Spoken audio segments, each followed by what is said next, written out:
Hey everyone, today we have something a little bit different. It's super important and often neglected, okay? And I'm talking about training your grip strength and endurance. It's critical for grapplers, right? Today we've got a special guest, Trevor Shaw. Trevor is one of my coaches. He's a black belt in Brazilian Jiu Jitsu and he's a professional strength coach. And if you haven't already, go ahead and hit that subscribe button to make sure you get all of our future videos. And now I'm going to pass it off to Trevor. Hey guys, so today we put together 6 fundamental movements to help train not only the grip, but the entire system that goes along with the grip, all right? A lot of times, people will run into kind of the weak link in the chain scenario, all right, where their grip isn't as strong as the rest of their body.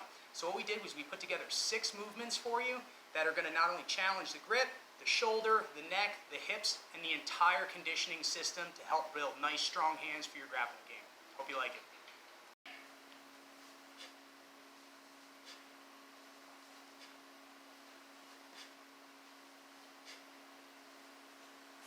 All right, Trevor, first exercise, kettlebell swing. How do we do it? All right, guys, so the kettlebell swing is a fantastic exercise that translates directly to grappling. The reason it translates directly to grappling is because it predominantly focuses on the hips, but also works the shoulders, and for our discussion today, the grip quite a bit. What you'll notice is when Jordan takes a grip on this, he's going to take a single hand grip. All right, so this is a 53-pound kettlebell. He's going to be swinging that with just one hand. You'll see why that challenges the grip quite a bit here in a minute. So what we want to do is we want to start about 6 to 8 inches behind the kettlebell, and just like with the deadlift, this motion is all predicated off of the setup. So as Jordan sets up, all right, he's going to squat down, get a nice hip hinge, grab the kettlebell nice and tight. He's going to squeeze that bell as tight as he can, and the first motion is going to be to hike back, and then he's going to start the swing. So go ahead, Jordan, hike it back, snap through. Notice he snaps his hips all the way through, uses his arm as a meat hook to project that kettlebell forward. All right, perfect. He sets the bell back down where he started. That completes the exercise.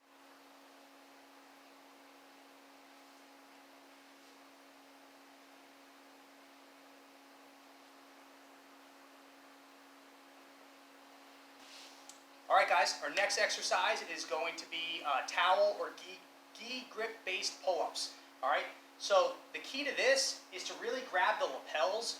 That's going to save your fingers, but it's also going to concentrate on the intrinsic muscles of the hand and into the forearm. All right, so there are a few cues we're going to go through with Jordan before he starts. I want you to drive through your elbows as you're pulling. All right, don't try to use your biceps and curl, but drive through your elbows as if you're sinking in a choke.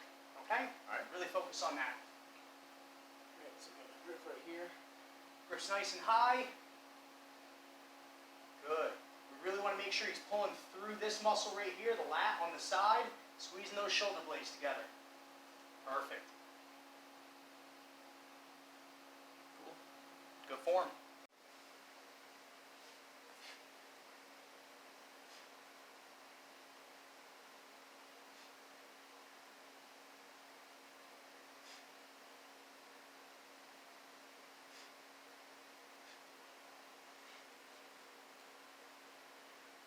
All right, guys, so our next exercise is going to be the half kneeling, bottoms up kettlebell press.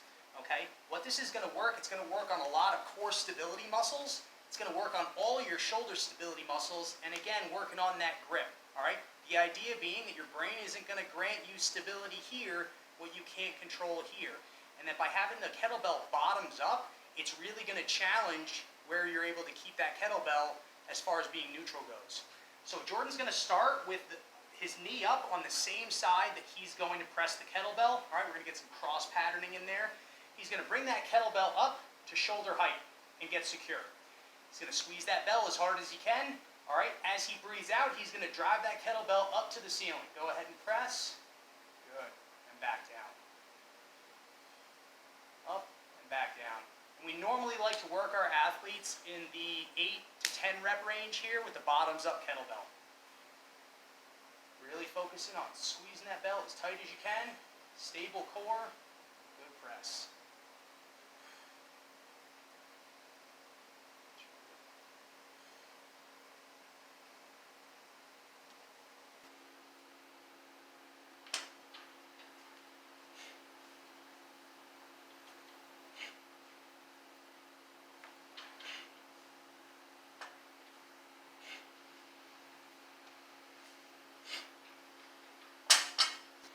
Alright guys, our next exercise is going to be the double pronated deadlift. Alright, the reason double pronated is important is because this is an Olympic bar that's going to constantly want to rotate out of Jordan's hands.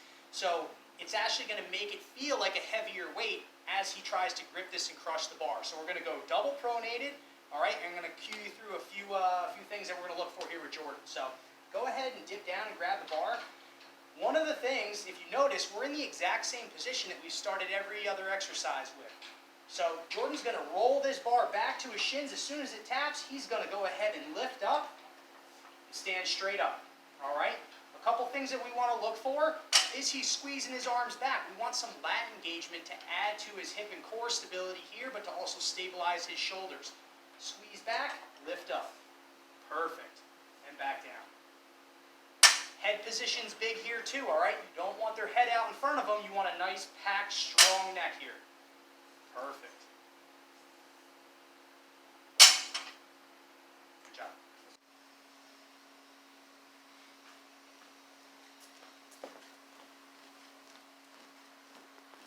All right, so now we have kettlebell farmer's walks. This is actually going to be a unilateral exercise that's going to help you guys work on resisting lateral flexion of the spine. All right, you're going to try to stay neutral. Again, this is working the hips, the shoulder, and the grip equally.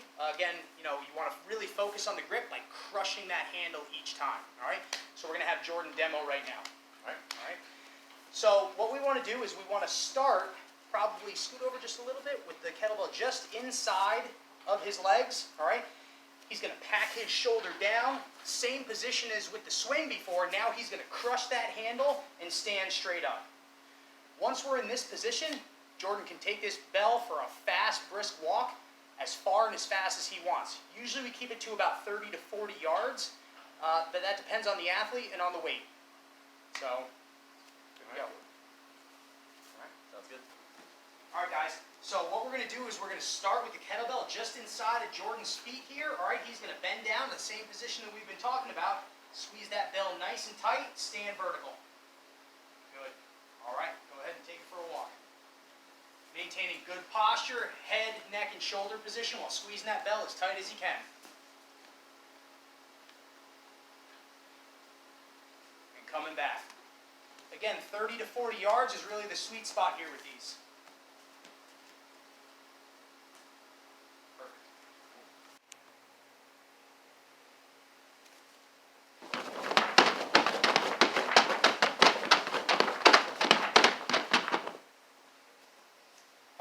Our next exercise is going to be the battling rope, all right? One of the biggest challenges to your grip is to pick an implement that's slightly bigger than what you can close your hand around, all right? It becomes very difficult to maintain a grip when you can only get your hand half closed. So what we're going to do is we're going to pick a grip that's slightly bigger than what Jordan would normally grab onto. We got an 1.5 inch rope here. Ideally, he would be using a 2-inch rope. You can go for either time or repetitions here, but Jordan's going to get into a very similar stance that we were in before, kind of this athletic type position, all right? If he was a linebacker, he'd be ready to tackle. If he was changing his position, he'd be ready to shoot on somebody. So what we're going to do here is we're going to have Jordan demo a couple reps, squeezing again that rope as tight as he can. Go ahead.